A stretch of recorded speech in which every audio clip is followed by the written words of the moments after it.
about Jammu and Kashmir and Palestine. Many Arab countries now are abandoning the Palestinians. So would we ever imagine Pakistan one day would also turn its back to the people of Jammu and Kashmir? And the second, would Pakistan one day normalize relations with Israel before the Palestinians have their own independent, contiguous, and sovereign state? Thank you very much. Thank you so much. I think this is an important question, but to be very honest, in our interactions that we have had in the last 4 or 5 days, including in the OIC ministerial meeting, or for that matter during the OIC contact group on Palestine, which met day before yesterday, we didn't get this impression that Palestine or the issue or the Palestinian people were being abandoned by any of the Muslim countries or OIC member countries. As a matter of fact, there was a reiteration of the support that is being extended or which will continue to be extended to the people of Kashmir for their legitimate rights, which have been guaranteed to them or mentioned in the relevant UN Security Council resolutions. So that is the impression that we have got during all the interactions that we have had, whether they were bilateral meetings or whether they were in the context of the overall ministerial meetings or the contact group on Kashmir. As a matter of fact, there was an expression of solid support for the Palestinian cause as well as the people of Palestine. Jammu and Kashmir, again, is certainly an issue of great importance. That's the core dispute between India and Pakistan. It is because of this issue that we have had tensions, conflicts, and wars between our two countries. And then it is because of this factor and the kind of steps which India had taken on 5th August 2019 to further deny the Kashmiris their right, including the attempt being made by the Indian side to change the demographics of Jammu and Kashmir. That is something that is of great concern, not only to Pakistan, but also people of Jammu and Kashmir. We would like to have peace with India, but at the same time, it will be contingent upon the resolution of Jammu and Kashmir dispute in accordance with the UN Security Council resolutions. Mr. Azim Ammiya. Mr. Secretary, Mr. Foreign Minister, sorry about that. I was a secretary. Yeah, that's why that reminds me. Okay. Now, today, the caretaker Prime Minister has used the strong words about genocide in India, at the hands of the planned, the Hindutva groups. So, and not only that, along with that, Kashmir has also been mentioned, and UN Security Council has been reminded about the resolutions. Don't you think that this will wage a diplomatic war of right to reply at the UN?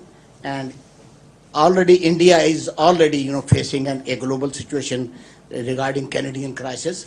So what do you think? Won't it inflame the Pak-India confrontation?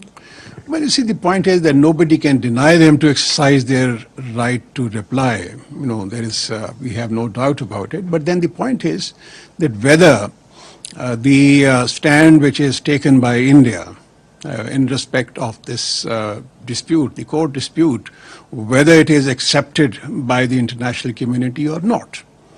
The UN does not accept India's claim that they have been making for a very long time about the UN map does not show Kashmir to be an integral part of India as is claimed by the Indian side. And then I would say, and I say this with full confidence, that the Indian position is not endorsed by any country in the world. Every country in the world, they have to go by the UN Security Council resolutions, and they accept this dispute as a dispute, internationally recognized dispute. You mentioned about the Canadian issue. This is a very unfortunate issue. We have been a victim of this phenomena for a very long time. I am talking about the assassinations being carried out by India in almost every South Asian country. But this is perhaps for the first time that it has gone global.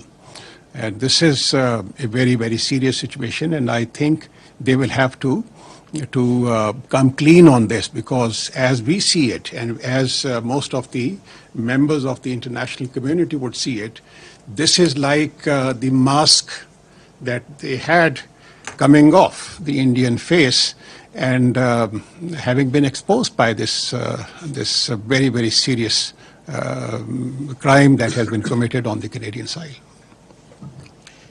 Yes, please.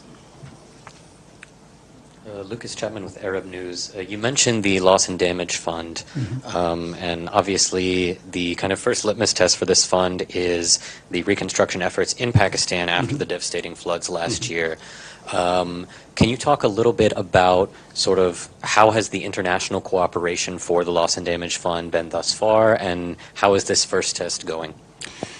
Well, as I mentioned in my opening remarks, the Pakistan, along with other like-minded countries, had developed a consensus during COP27 about loss and damages, and also about the establishment of this fund, climate finance fund. In addition to that, there was a donors conference that was held in Geneva beginning of this year, which was sponsored by the UN Secretary General. My understanding is that next week, perhaps on the 27th of this month, the Secretary General is going to convene a meeting in this building, where all those countries who had taken part in the donors conference, they are going to meet, and they would certainly, he would present a report about the actualization of those commitments which were made by various countries. To be very honest, so far there has been very little which has been trickled down from the international community as far as the rehabilitation, reconstruction work that has to be carried out. Pakistan is doing that from within its own resources. Our banks are issuing loans on easy terms to all those people who were affected by but then obviously the banking industry has also, there are limits to what they can do. So this is the kind of a situation that we are in, and I think we are hopeful that most of the promises which were made by the donors, they would be fulfilled shortly. Ms. Sadia Sir. Thank you so much. I'm Sadia Sal. I'm from Suno News. My question to you, Mr. Foreign Minister, is Prime Minister yesterday, he gave a very important statement at Council on Foreign Affairs that we do not wish to join any camp politics. So can you please elaborate us on foreign policy priorities and key partnerships in the current international landscape? Thank you. You see, obviously, the Prime Minister was referring to this tension which is developing, or rivalry that is being developed in the Asia-Pacific region, the formation of new blocs which are being made, and obviously it presents Pakistan with a very uncomfortable situation. Take, for example, the Asia-Pacific. Asia-Pacific has been a very peaceful region, prosperous region. It has made great economic strides in the last 40, 50 years.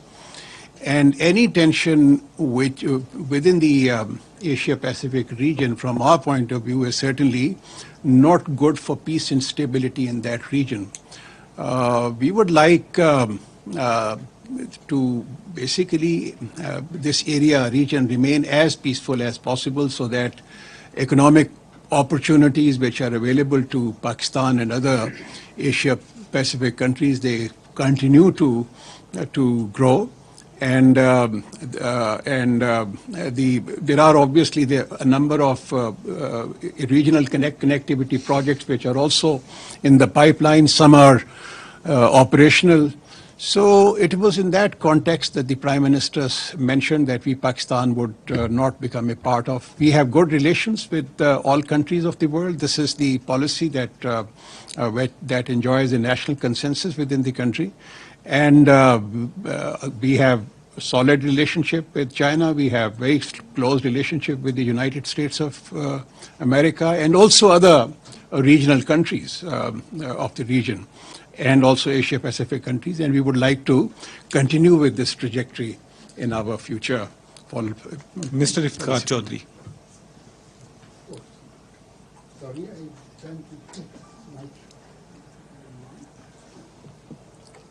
It's okay. Thank you. Iftikhar Ali from Associated Press of Pakistan. Thank you. Mr. Foreign Minister, does India's involvement in this horrible murder in Canada have an impact on its campaign to get for a Security Council seat? Have any adverse effect on it?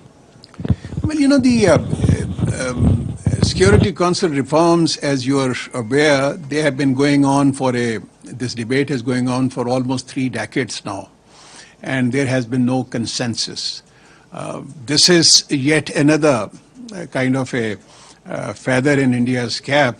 I am not really sure, because there are other dynamics which are in play as far as the UN Security Council reforms are concerned. It would certainly materialize in case there is a consensus within the international community. And obviously there is no consensus so far. Pakistan has certainly articulated its position on the UN Security Council reforms, and certainly we would like this process to be entirely democratic. We would like this to be more transparent, and also I think there is an overall consensus within this building, within the members of the UN General Assembly, that there is no need to add to another elite member or group within the Security Council. At the most, what can be done is the expansion of the non-permanent members of the Security Council, with perhaps an extended term for some based on certain criteria. So that perhaps remains the position. Well, certainly it has raised a lot of concerns internationally with regard to the kind of action that they have taken in Canada. These countries, as I mentioned earlier, in South Asia, they were already very, very concerned about this phenomena, because all countries, South Asian countries, had experienced assassinations originating from India. And this is, in my recollection, this is the first time that they have gone global, and that too in a country which is a very, very important country, which is a member of the G20, which is also part of the alliance system. And probably it would raise concerns in almost every corner of the world. Thank you so much, Mr. Foreign Minister. My name is Arif Yaqoubi from Afghanistan International TV. I would like to ask you about your policies towards Afghanistan. Recently, you said that TTP is creating a lot of bad blood between Afghanistan and Pakistan. Why, Mr. Foreign Minister, your government, particularly the army of Pakistan, doesn't take any action against TTP in Afghanistan or in Pakistan? And how your policy would look like in the future when it comes to Afghanistan. Is it more tension that it's coming up, or it's going to be more a close relationship? Thank you. Afghanistan is a sovereign country. Pakistan follows a policy of non-interference in the internal while respecting the sovereignty of other countries. At the same time, we have expectations that Afghan side would take action against all groups who are violating Afghanistan's soil to carry out such terrorist activities against other countries. We have a very good dialogue with with Afghanistan, which is held on a regular basis. As a matter of fact, we have a joint commission which discusses all these issues, and the next meeting of this joint commission is also slated for 21st. It was slated for 21st, which was day before yesterday, and my understanding is that it has been a very good meeting.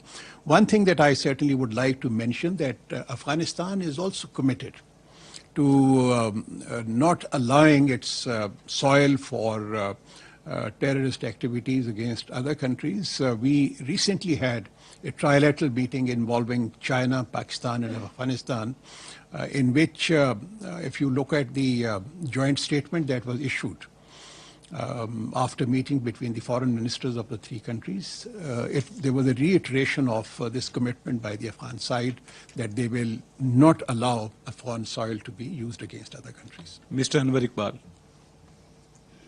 Sir,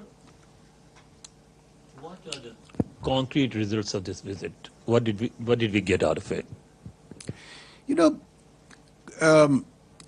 can't quantify, when you have a visit of this nature. But the important thing is that under one roof, one is able to interact with almost everyone which is present here.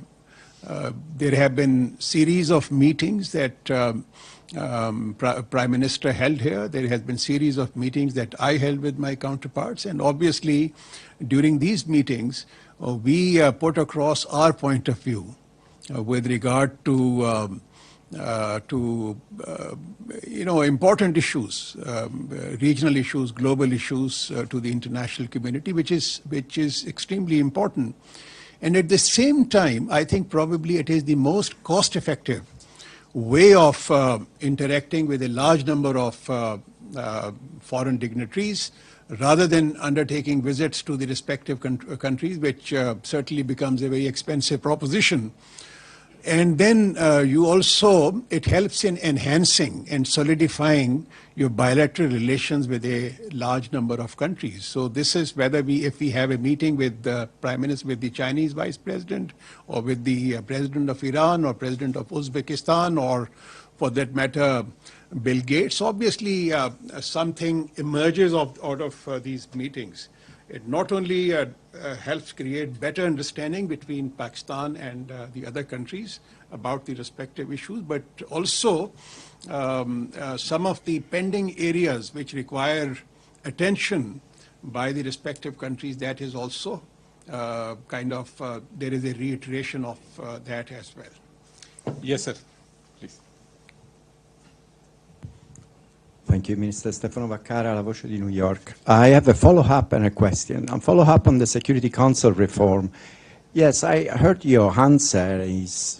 Sorry, which reforms are you? The Security Council. Security Council. Yeah, I heard your answer, but there is a difference lately that the United States, with President Biden, this is the second time they mention the reform, and it's clear that the United States now favor the seat for India. So I would like a comment on this, on Biden's speech. But my question instead is on Guterres' speech, the Secretary General. They talk about democracy in danger.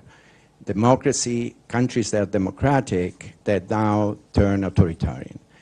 And my question is, do you think he had in mind also Pakistan? Because a part of the rest of former Prime Minister For example, just 24 hours ago, a well-known journalist in Pakistan, Muhammad Khalid Jamil, has been arrested.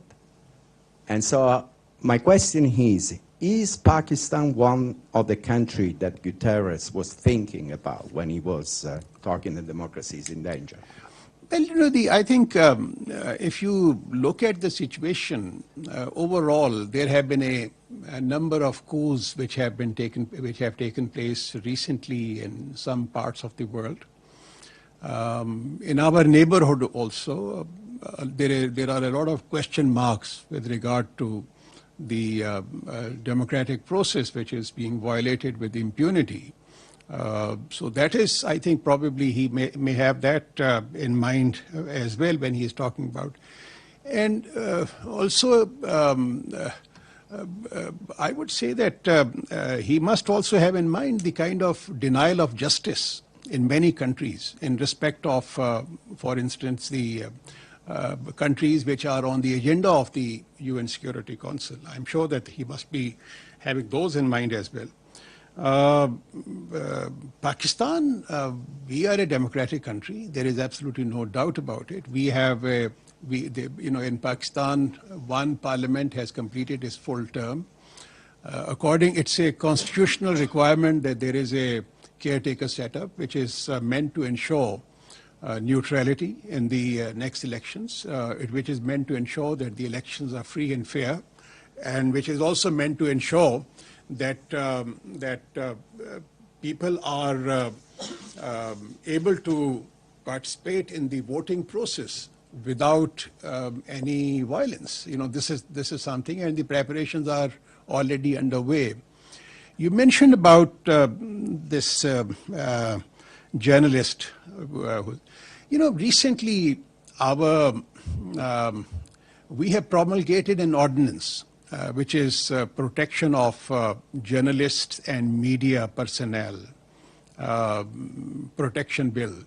So I think under that bill, if there is any grievances which any member of the media has, and along with that bill that has been passed by our parliament, a commission has also been established within the country, which is basically meant to address the kind of issues that you have just referred to.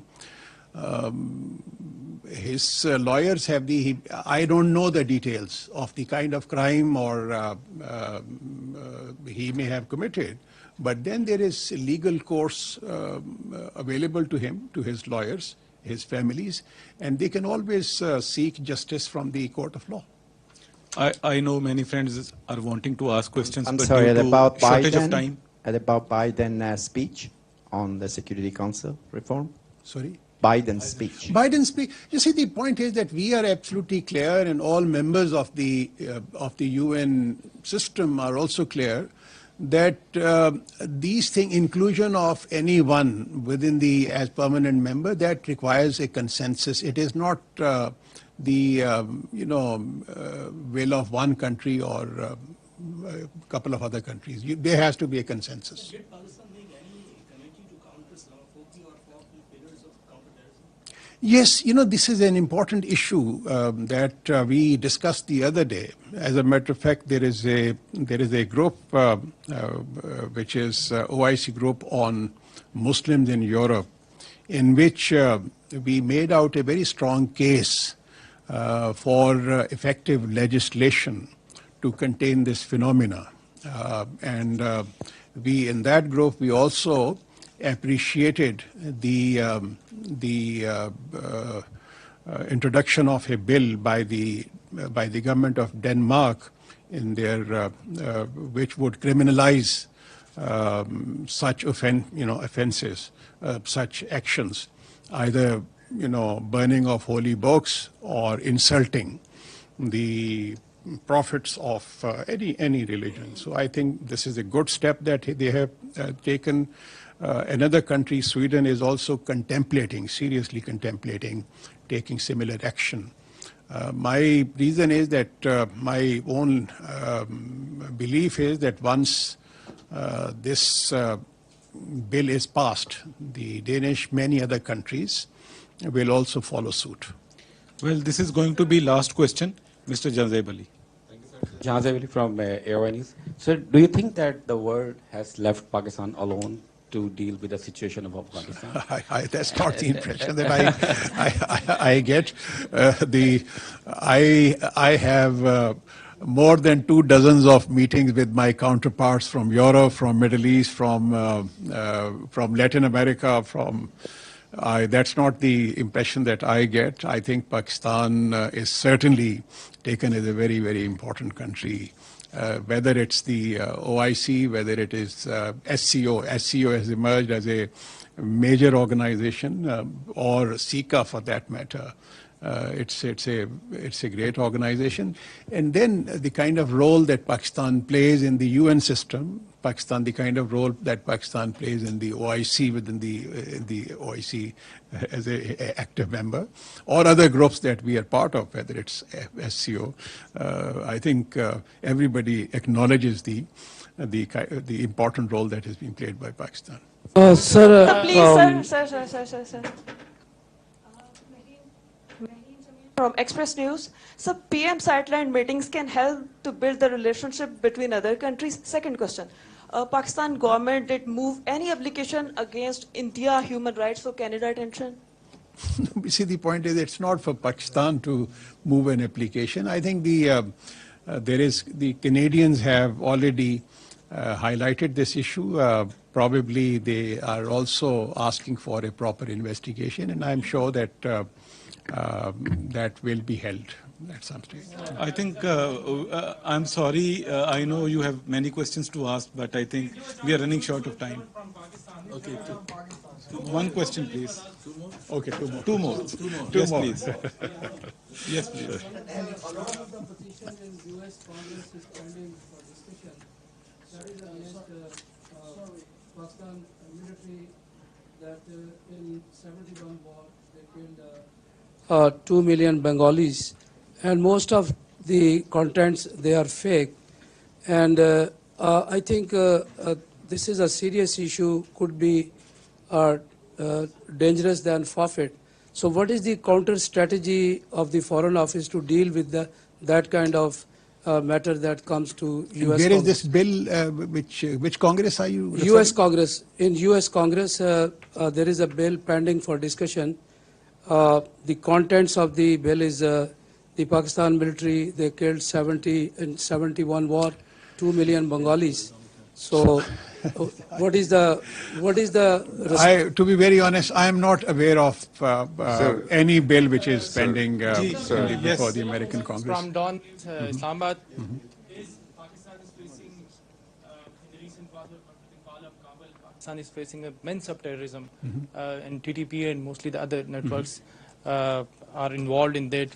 And it reportedly the US and the NATO forces have left ammunition and weapons in Afghanistan, which was denied by the Washington. So which is becoming a threat to Pakistan, and these terrorist groups are using these weapons against Pakistan. Pakistan forces doesn't have that sort of weapons. So have you raised this issue, your concerns, Pakistan's concerns regarding the terrorism on this forum or not? Thank you. Certainly we have apprised everyone that we interacted with about the danger to Pakistan's security that these terrorist groups they pose. You are absolutely right that TTP attacks emanating from Afghanistan inside Pakistan, they have increased manifold in recent years. But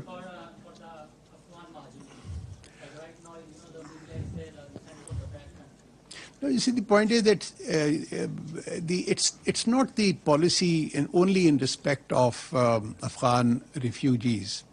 What we are discussing is that all those illegal people who had come to Pakistan in the last several years, they should go back to their respective countries. And these illegal people are not only from Afghanistan but other countries as well.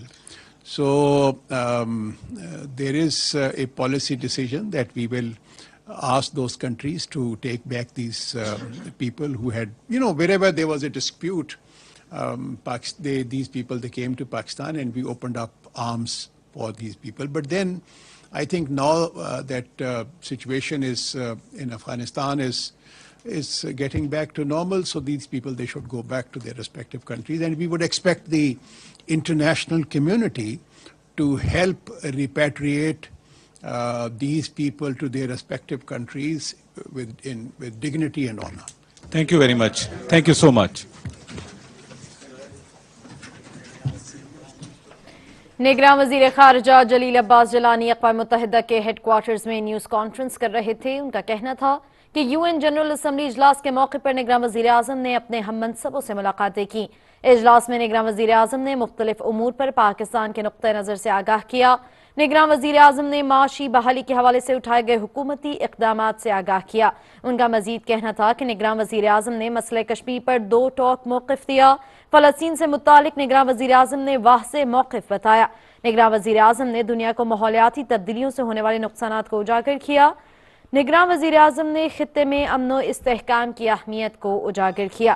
وزیر خارجہ کا مزید کہنا تھا کہ خطے میں امن چاہتے ہیں جو مسئلہ کشمیر کے حل کے بغیر ممکن نہیں. نگراں وزیر خارجہ جلیل عباس جیلانی کا کہنا تھا کہ پاکستان مقبوضہ کشمیر سے متعلق اقوام متحدہ کی قراردادوں پر عمل چاہتا ہے. بھارت نے مقبوضہ کشمیر کی حیثیت تبدیل کر کے اقوام متحدہ کی قراردادوں کی خلاف ورزی کی. اقوام متحدہ مقبوضہ جموں کشمیر پر بھارتی موقف کو تسلیم نہیں کرتا. ان کا کہنا تھا کہ کینیڈا میں سکھ رہنما کے قتل پر بھارت کی دہشت گردی عالمی سطح پر بے نقاب ہو چکی ہے. افغان عبوری حکومت نے ایک بار پھر یقین دہانی کرائی کہ ان کی سرزمین کسی کے خلاف استعمال نہیں ہوگی اور پاکستان میں نگراں حکومت کا مقصد ملک میں صاف اور شفاف انتخابات کے انعقاد کو یقینی بنانا ہے. ناظرین، یہ تھی پی ٹی وی کی تازہ ترین